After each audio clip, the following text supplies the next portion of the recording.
Welcome to Samba Samba. Enjoy the video. In this video, I will explain how to make grunge music.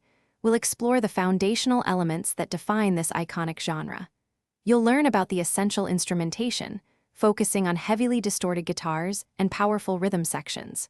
We'll also delve into the distinctive vocal approaches, which often shift dramatically between quiet introspection and raw, emotional outbursts. Get ready to capture that authentic, unpolished sound. For guitar tones, heavy distortion and fuzz are absolutely crucial. Think about pedals like a big muff or a rat to get that thick, gritty sound. A key technique is the dynamic shift.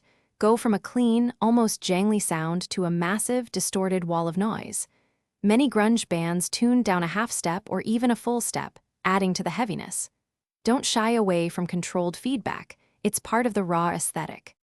The rhythm section in grunge is all about impact and dynamics. Basslines are typically simple, heavy, and often mirror the guitar, providing a solid foundation.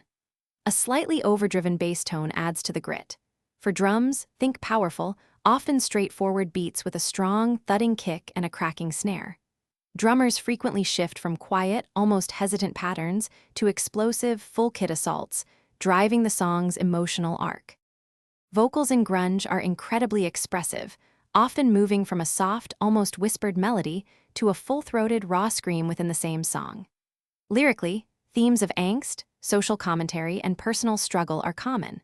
Song structure frequently follows a quiet, loud, quiet dynamic, where verses are subdued and choruses explode with energy.